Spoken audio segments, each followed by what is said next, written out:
Hello again, warriors.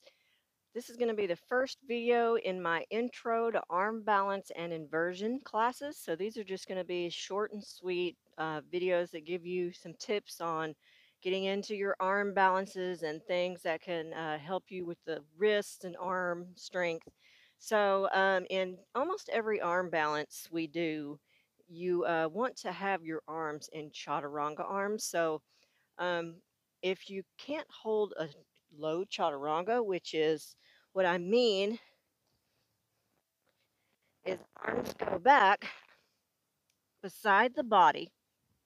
So if you can't hold a chaturanga or a low push up, then you probably need to work on your arm strength before you go any further. Um, some things that can help you are, lifting weight, push ups, even doing push ups on your knees, chaturangas on your knees. Another thing that will help you is arm balancing takes a lot of core strength. So I have several core videos that help you do sit ups, leg lifts, anything on a weight machine, just really work that core.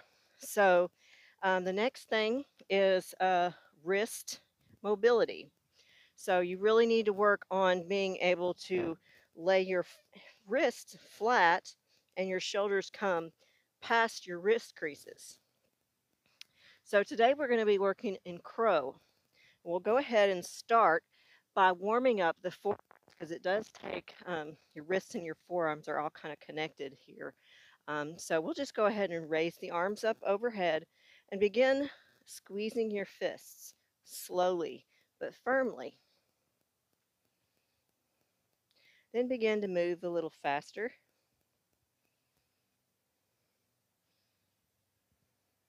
A little faster. You should begin to start feeling this in your forearms, in your hands. It's always good to warm up your hands and wrists before you do arm balancing or any yoga or exercise where you're going to be on your hands a lot. It does put some pressure in the wrists. All right, so just move really fast now, as fast as you can. Really get those forearms on fire. All right, go ahead and shake that out. So the next thing we'll do is come to a tabletop position with your hands right underneath the shoulders. And we're going to do what I call palm ups. So it's kind of like a push up, but you're just raising your palms, leaving your fingers on the floor. To make it harder, shift your weight forward. To make it easier, shift your weight back. So we'll just do about 10 of these. 10, 9, 8, 7, 6, 5, 4, 3, 2, 1. Go ahead and sit back on your heels. You can stretch out your wrists here by pulling your hand down. The bend of my elbow is faced up here. And then I'm going to bend my wrist up and back. So you get a little bit different of a stretch either way here.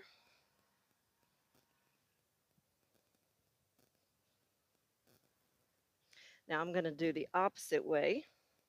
Actually, it would be, yes, like this. And then like this.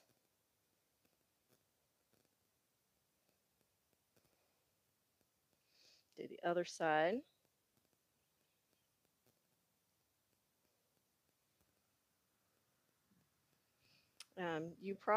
Most people don't have a lot of wrist strength. It's something that you just have to build up over time.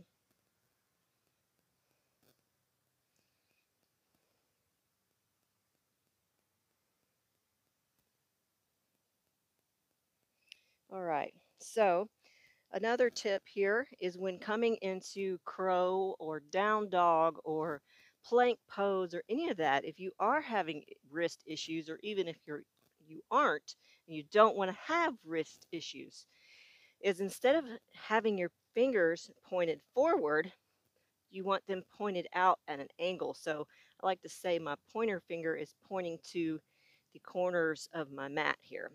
That way you're not putting so much pressure on your hands, and it also gives your elbows more room to go back into chaturanga push-up instead of flare out to the side in like a regular push-up.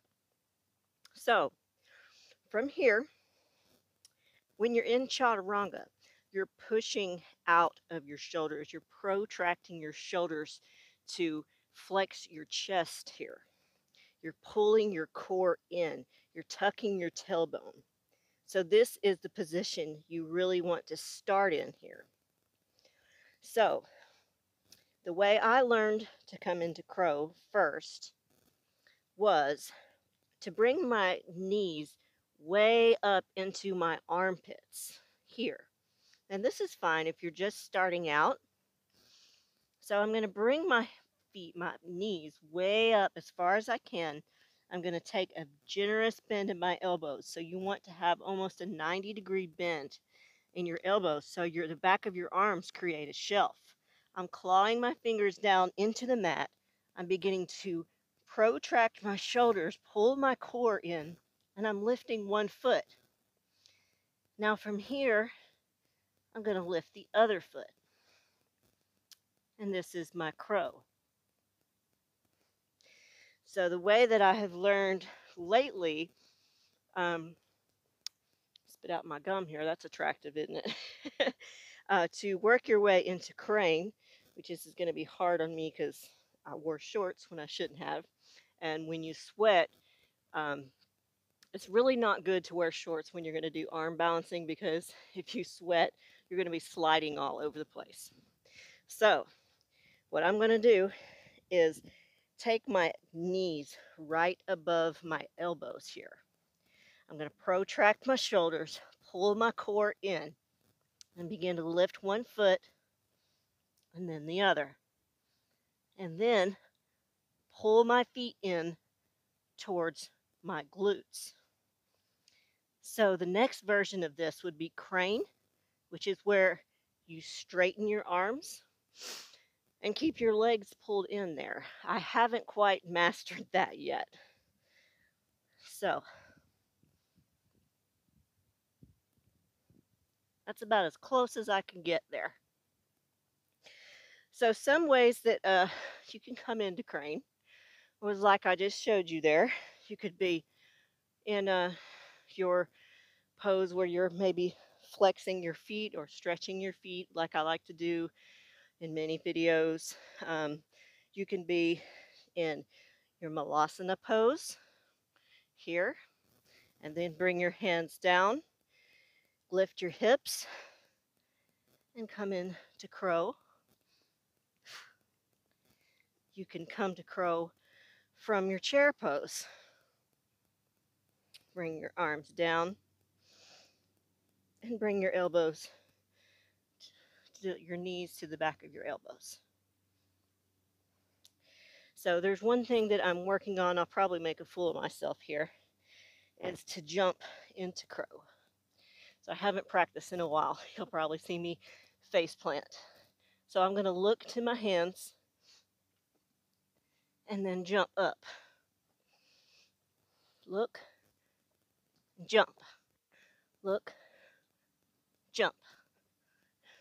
So another thing you can practice doing if you have mastered crow is to come into crow and then jump back chaturanga. Up dog, down dog. So that is my crow tips for today. Stay tuned for the next video, side crow. May my strength strengthen you. Namaste.